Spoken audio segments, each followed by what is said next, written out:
Topic 6, Human Physiology Part 15, Hormones, Homeostasis, Reproduction B, is the second of 4 parts on hormones, homeostasis, and reproduction. This movie will focus on blood glucose regulation and the regulation of appetite by the hormone leptin. The essential idea is hormones are used when signals need to be widely distributed through the body. This slide and the next provide an outline of all the movies available in the Human Physiology Topic 6 unit. Use this outline to find the movie you need for review. The focus of this movie can be seen on the next slide. This movie is focused here with an emphasis on hormones and homeostasis. Hormones, homeostasis, reproduction C will focus on reproduction, as will D. As I mentioned earlier, this movie looks at 2 homeostatic systems regulated by hormones, and the first is blood glucose homeostasis, a system that precisely manages blood glucose levels by regulating glucose storage, the glycogen in liver, and glucose availability in the blood. Insulin is one of 2 hormones involved in blood glucose regulation. Notice that insulin is composed of 2 polypeptide chains bound together with disulfide bridges. This is 4th level structure of a protein. Here are 2 relevant IB syllabus statements. Describe an example of homeostasis, which is controlled by hormones. Explain the control of blood glucose concentration, including the roles of glucagon and insulin secretion, alpha and beta cells in the pancreatic islets. In this very simple graph, you can see the relationship between blood glucose levels in red and insulin in green. Shortly after blood glucose peaks, for example following a meal, insulin is secreted by the pancreas. Blood glucose levels peak, and shortly after, insulin is secreted by the pancreas. Insulin targets body cells everywhere to stimulate the uptake of glucose from the blood. So once insulin is secreted, blood glucose decreases. Once insulin is secreted, blood glucose decreases. Here is a diagram displaying the relationship of the pancreas to other organs within the abdominal cavity. You can see the small intestine and the gallbladder bringing bile from the liver. Remember, the pancreas plays a significant role in the manufacture and release of digestive enzymes. But that is not this story. This story is a cluster of cells within the pancreas known as the islets of Langerhans, and these islets are responsible for blood glucose regulation. The beta cells secrete insulin, and the alpha cells secrete glucagon. Pay close attention to how these 2 hormones work in an antagonistic fashion to homeostatically maintain blood glucose levels. Here is a micrograph of the pancreas. You can see the islets of Langerhans here and here. Within the islets are beta cells that secrete insulin and alpha cells that secrete glucagon. The alpha and beta cells are endocrine cells as they secrete hormones into the blood. Here is an acinus that includes the duct. Digestive enzymes are manufactured by these cells that surround the duct, and the enzymes are secreted into the duct. The cells of an acinus are exocrine cells, as enzymes are released into the duct, and that leads out of the body. Here is another micrograph of the pancreas. You can see an islet of Langerhans here. Within the islet are beta cells that secrete insulin and alpha cells that secrete glucagon into the bloodstream. Which cells in this diagram are endocrine cells? Why? Which cells in this diagram are exocrine cells? Why? See me if you cannot distinguish between exocrine and endocrine glands. The pancreas monitors blood glucose levels. When a meal has just been digested and blood glucose levels rise, the beta cells of the pancreas secrete insulin. Insulin lowers blood glucose by stimulating cells everywhere in the body to take up glucose. As blood glucose levels decrease, glucagon is secreted by the alpha cells of the pancreas, and glucagon targets the liver, stimulating glycogen breakdown, thus the release of glucose from the liver into the blood. This causes blood glucose levels to rise. As blood glucose levels rise, the beta cells of the pancreas secrete insulin, causing blood glucose levels to go down, and so on. Here's what you need to be able to do. Explain the control of blood glucose concentration, including the roles of glucagon and insulin secretion, alpha and beta cells in the pancreatic islets. When a meal has just been digested and blood glucose levels rise, the beta cells of the pancreas secrete insulin. Insulin lowers blood glucose by stimulating cells everywhere in the body to take up glucose. As blood glucose levels decrease, glucagon is secreted by the alpha cells of the pancreas. Glucagon targets the liver, stimulating glycogen breakdown, thus release of glucose from the liver into the blood. This causes glucose levels to rise. As glucose levels rise, the beta cells of the pancreas secrete insulin, causing glucose levels in the blood to go down, and so on.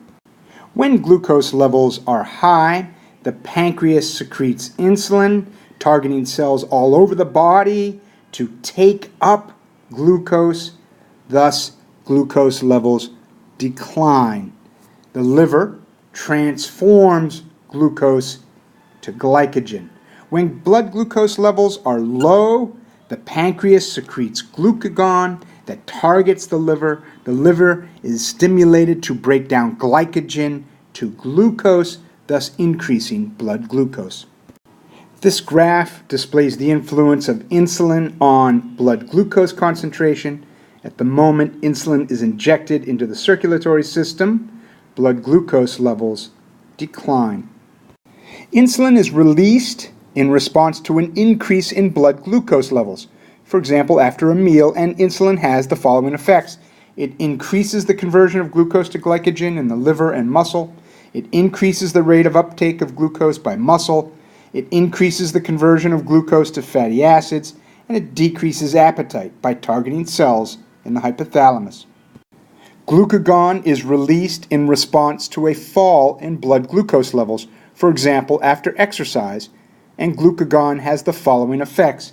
It increases the conversion of glycogen to glucose in the liver, it increases the breakdown of proteins and fats to glucose, and it increases the conversion of lactic acid to glucose. Hopefully you feel comfortable with this statement, but that leads us to talk about imbalances in the homeostasis of blood glucose. Thus, the following IB syllabus statement describe the causes and treatment of type 1, type 2 diabetes. This graph displays blood glucose levels following a meal for non-diabetics and diabetics. You can see that blood glucose levels are elevated, dangerously so, in diabetics. As you consider the high blood glucose levels, I'll jump in by saying cells of the body are not taking up the glucose. That's why the levels are high. If the cells of the body took up glucose, glucose levels would be lower, as is true for the non-diabetic. Type 1 diabetes is also known as juvenile or early onset diabetes. The primary symptom is high blood sugar. This results in increased urination, high glucose in the urine, increased thirst, increased hunger, loss of weight, and loss of sight. And the explanation is that the pancreas is not producing insulin. The causes could be genetics, could be autoimmune disease, or possibly a viral infection. When the pancreas is not producing insulin properly, the medical solution is to provide insulin to the patient. The insulin pump is typically used by type 1 diabetics as it monitors blood glucose levels and administers insulin as need be. If the cells of the body cannot take up glucose because of inadequate amounts of insulin, the body cells are hungry. A diabetic, before receiving treatment, is hungry and low on energy. The cells of a diabetic metabolize cellular organic molecules while receiving very few. Thus the person loses weight. The excess of glucose in the blood means excess glucose in the urine, and this draws water out of the blood, causing frequent urinations and thirst. Type 2 diabetes, also known as adult or late onset diabetes, has as its primary symptom high blood sugar, just like type 1 diabetes, but the explanation is different. Receptors on the membranes of cells throughout the body are not responsive to insulin. In other words, there's plenty of insulin. The pancreas is functioning just fine. It's just that the body cells are insensitive to the insulin, so blood glucose levels are elevated. The causes of type 2 diabetes are obesity, advanced age, high fat or high sugar diets, and a lack of exercise. People suffering from type 2 diabetes feel fatigue, headaches, and hunger. To a large degree, type 2 diabetes arises because of lifestyle choices: smoking, sedentary lifestyle, being overweight by virtue of a high consumption of fats. When insulin and glucagon as antagonistic hormones are working normally to maintain blood glucose regulation, blood glucose levels oscillate gently over time in the bloodstream. And that brings us to this IB syllabus statement. Explain the presence of glucose in the urine of untreated diabetic patients. I will not fully explain the presence of glucose in the urine of untreated diabetics, but enough to say that when blood glucose levels are high, excess glucose will end up in the urine. This is why medical professionals ask us to provide urine from which tests are made for the presence of glucose. The presence of glucose in urine is a sure sign of diabetes. This table displays the components, such as glucose, of various solutions, including arterial blood and urine, in a healthy person. In people who do not suffer from diabetes, there should be no glucose in the urine, although there is glucose in the blood. Again, the full explanation for the presence of glucose in the urine in diabetics will come with study of additional higher-level physiology. And that brings us to the next section of the movie, our next hormone, a hormone with some relationship to the regulation of blood glucose, and that hormone is leptin. Here are the IB syllabus statements. Describe the role of leptin in controlling appetite, discuss the testing of leptin on patients with clinical obesity, and reasons for the failure to control the disease. Leptin is secreted by fat tissue, seen here in this diagram, and leptin targets regions of the hypothalamus that control appetite. The secretion of leptin by adipose tissue, fat tissue, results in a decrease in appetite. In other words, when fat cells have taken up substantial amounts of glucose and other organic molecules following a meal, leptin is released, targeting the hypothalamus. With the reception of leptin at the hypothalamus, we no longer feel hungry, we feel full, and stop eating. Again, leptin is released by adipose tissue once sufficient quantities of nutrients have been absorbed. Leptin, as a hormone, travels in the bloodstream to the hypothalamus. Leptin acts on receptors in the hypothalamus to inhibit hunger, to stimulate satiety, fullness. Appetite diminishes. Leptin is released from adipose tissue once the intake of food has been sufficient or fat stores have reached a higher level. Leptin is released when insulin levels are high, as they would be following a meal. The release of leptin targeting the hypothalamus results in decreased appetite, decreased food intake. This graph displays the homeostatic nature of leptin levels over time. High levels when we have eaten sufficiently, and low levels when we have not. Here's your negative feedback loop. With more food, fat cell expands, more leptin, less hunger. We eat less food, fat cell shrinks, less leptin, more hunger. We eat more food.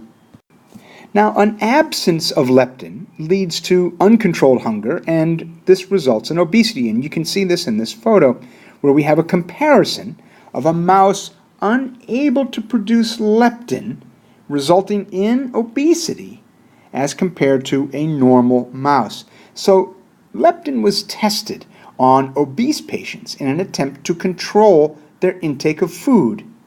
The results were not successful. In obese individuals, there appears to be a decreased sensitivity to leptin, resulting in an inability to detect fullness despite the high energy stores.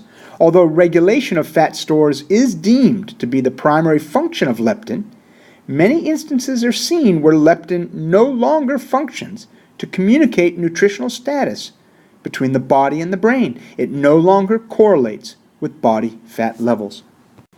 It's interesting because, as you might expect, obese individuals generally exhibit higher concentration of leptin in the blood than normal weight individuals due to their higher percentage of body fat. You can see this in the graph. This is the curve for individuals of normal weight, and this is the curve for individuals who are obese. So even though leptin levels are higher in obese individuals than normal individuals following a meal, obese individuals display resistance to leptin. Higher leptin levels do not inhibit appetite. Cellular resistance to leptin is similar to resistance to insulin in type 2 diabetes. In other words, elevated levels of leptin fail to control hunger, fail to modulate the weight of obese individuals. As a note, leptin level is chronically reduced by physical exercise training. Thus, some suggest that physical exercise must be part of the equation for weight modulation in people who suffer from obesity. So even though obese individuals generally exhibit a higher circulating concentration of leptin than normal weight individuals following a meal, leptin may not reach the hypothalamus. This is known as resistance to leptin. Elevated levels of leptin in obese individuals fail to control hunger and modulate weight. Leptin has become well known within the culture of diet literature. Notice the reference to leptin resistance.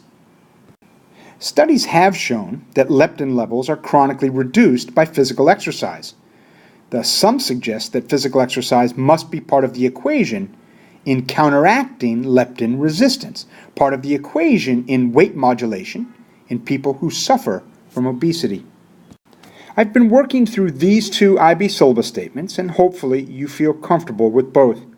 Interestingly, although the regulation of fat stores is deemed to be the primary function of leptin, leptin also plays a role in other physiological processes as evidenced by its multiple sites of synthesis other than fat cells, and the multiple cell types besides hypothalamic cells that have leptin receptors. Many of these additional functions are yet to be defined. Leptin is a hormone about which there is much to be learned. And that brings us to the end of IB Bio Topic 6, Human Physiology 15, Hormones, Homeostasis, Reproduction, B.